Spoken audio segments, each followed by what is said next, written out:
Donc vous savez, au cours de ma vie, j'ai levé des centaines de millions de dollars. Et c'est parce que je n'avais pas d'argent quand j'étais jeune que j'ai appris comment lever des capitaux. Et c'est vraiment très simple. Vous devez trouver un actif qui a plus de valeur que vous.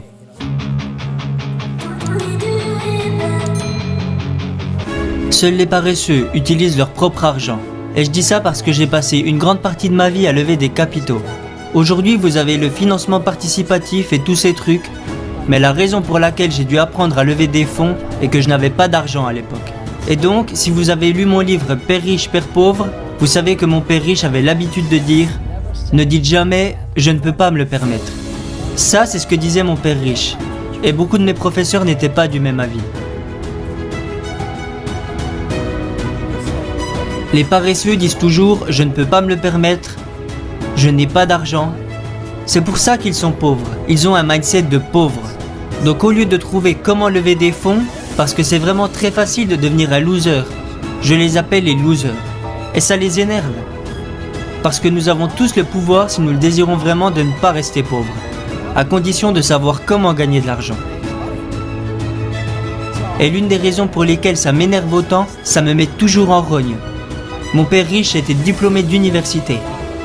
Et il me disait toujours « Tu sais, je serais un homme riche si je n'avais pas eu d'enfants. » Et je lui répondais « Tu sais papa, ce n'est pas de ma faute si tu as eu des enfants. » Il disait aussi « Je ne peux pas me payer ça parce que j'ai des enfants. »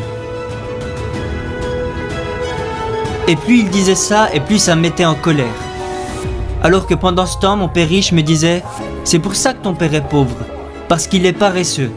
Il pense que son diplôme va le sauver. » Il disait « Tout le monde peut se dire « Je n'ai pas d'argent, je ne peux pas me le permettre. C'est pour ça que ton père est pauvre. C'est juste un paresseux. » Mon père retournait parfois à Stanford ou à l'université de Chicago où il avait fait ses études. Il n'a jamais rien appris de tout ça là-bas, parce qu'ils ne savent rien à ce sujet. Parce que la plupart des enseignants veulent juste recevoir un salaire et avoir une retraite confortable. Ils veulent la sécurité de l'emploi. Donc l'état d'esprit qu'ils ont est différent. Donc la raison pour laquelle je dis souvent que seuls les paresseux utilisent leur propre argent, c'est parce qu'il faut beaucoup plus d'intelligence pour lever des capitaux. Et donc je n'ai jamais été capable, depuis que mon père riche, depuis que je suis un petit garçon, mon père riche m'a interdit de dire « je ne peux pas me le permettre ». Il me disait « trouve plutôt comment tu peux te le permettre. Comment peux-tu faire quelque chose? Trouve comment tu peux faire quelque chose. » Donc au cours de ma vie, la plupart des projets que j'ai commencés, je n'ai jamais eu d'argent. J'aime ne pas avoir d'argent, parce que ça me force à penser, et je deviens créatif. Je dois m'instruire, je dois parler à des gens riches. Comment avez-vous fait ceci? Comment avez-vous fait cela? Et ce qui m'est arrivé, et je viens juste d'avoir 72 ans, c'est que je n'ai plus jamais eu besoin d'argent. Parce que si j'ai besoin d'argent, je trouve un moyen pour en obtenir. Donc aujourd'hui, vous avez le financement participatif et tous ces trucs. Donc c'est plus facile de dire « je ne peux pas me le permettre ». Tous les pauvres disent « je ne peux pas me le permettre ». Tous les pauvres disent « il faut taxer les riches ». Tous les pauvres disent « donnez-moi une éducation gratuite, de la nourriture gratuite, une scolarité gratuite ». C'est juste de la fainéantise à mon avis.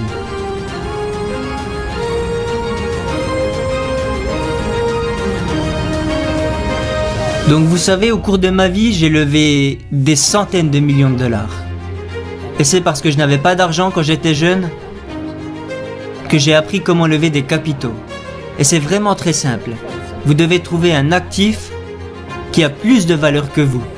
Ils ne peuvent pas investir en vous parce que sinon ça s'appelle de l'esclavage. Donc ce que j'ai fait quand j'ai commencé, c'est que je me suis mis à chercher un petit bien immobilier. J'ai trouvé un prétexte, une chambre, une salle de bain en copropriété sur la plage de Maui. Et j'ai trouvé un prétexte pour que les gens me donnent de l'argent. Tout ce que j'avais à faire était de leur assurer que je les rembourserais. Donc mon premier achat a été financé à l'aide d'un emprunt. Je n'avais pas mis d'argent pour l'achat, j'avais emprunté 100% du prix. C'était un appartement qui coûtait 18 000 $. Vous ne pouvez plus en acheter à ces prix-là aujourd'hui.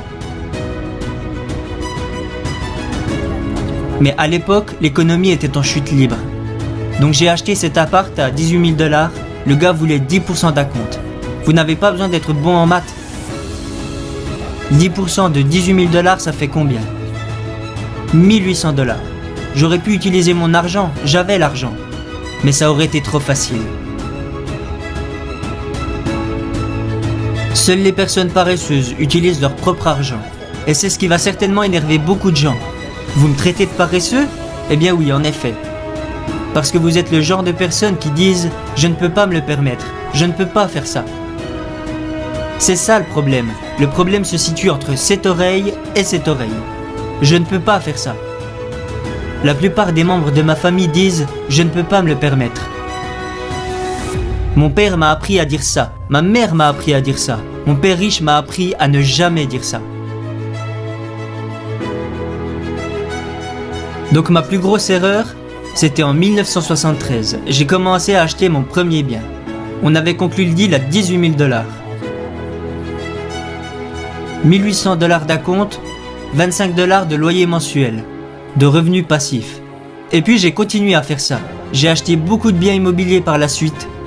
Et puis j'ai décidé d'aller là. Mon premier business était une entreprise de portefeuille pour surfeurs. J'avais du mal à les vendre. Alors on s'est ruiné très vite. Nous avions acheté 100 000 de ces portefeuilles en Corée.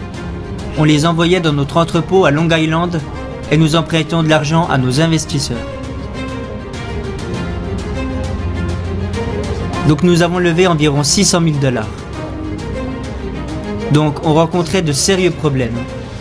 Je devais environ 200 000 $ à mon père. Mon père riche se moquait de moi. On était en train de faire faillite. Parce que nous avions du mal à écouler nos produits. Ils étaient dans notre entrepôt à Long Island. Et personne ne voulait nous les acheter. Donc le bon côté quand vous faites une bêtise, c'est qu'en général ça vous rend plus intelligent. Alors j'ai commencé à réfléchir, qu'est-ce qui ne va pas?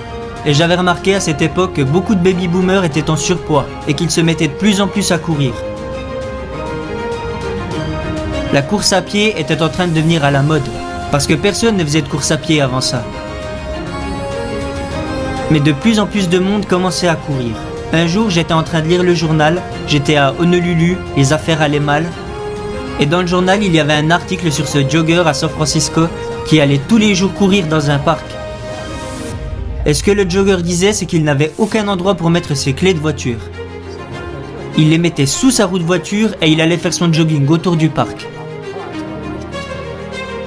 Et un jour, quand il est revenu à sa voiture n'était plus là. Et donc la question qui était posée sur le titre du journal était « Que fait un jogger avec ses clés ?» J'étais assis là et je me suis dit « Oh mon Dieu, un problème !» C'est comme ça que j'ai eu l'idée de la basket à poche. Et vous pouvez voir cette photo juste ici, c'était dans le magazine Playboy. C'était une belle et jeune mannequin qui n'avait rien du tout sur elle, hormis une paire de baskets à poche.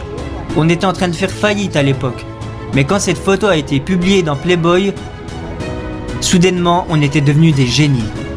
Et tout le monde a commencé à nous jeter de l'argent. Et tous ces produits, nos portefeuilles se vendaient, nos baskets se vendaient, les investisseurs étaient heureux.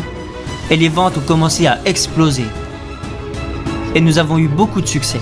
Donc on était passé du risque à la stupidité, à l'intelligence, au succès. Mais le problème, c'était de savoir comment financer notre inventaire. Parce que la demande était mondiale et nous ne pouvions pas suivre la demande. Donc j'ai emprunté 100 000 $ de plus.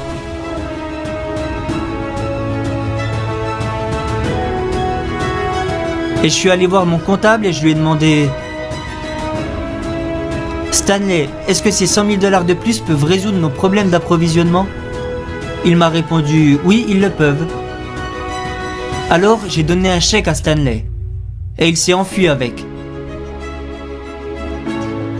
Je n'avais signé aucun document. Je lui avais juste remis le chèque. Il me disait que je lui devais de l'argent. Donc ça, c'était l'une de mes premières, vous savez, erreurs à 6 ou 7 chiffres. Le plus important, c'est d'investir. Investissez dans ce que vous aimez. Moi, j'aime les business. J'aime l'immobilier.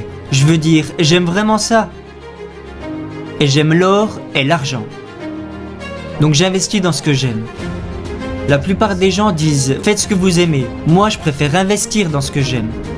J'aime être un entrepreneur. J'aime investir. Je suis toujours à la recherche de nouvelles entreprises, de nouvelles affaires. C'est juste un jeu pour moi. Vous savez, quand vous regardez l'état financier de votre business, c'est juste un moyen de compter les points. Mais avec le temps, vous vous rendez compte que l'école ne vous apprend rien sur toutes ces choses. Mais cela nous ramène à la question initiale. Pourquoi ai-je dit que seuls les paresseux utilisent leur propre argent ? Parce que les paresseux disent toujours « je ne peux pas me le permettre, je ne peux pas faire ça ». C'est facile de dire ça. Et c'est pour ça qu'ils sont pauvres. C'est plus difficile d'aller chercher $1 million que de dire « je ne peux pas me le permettre ».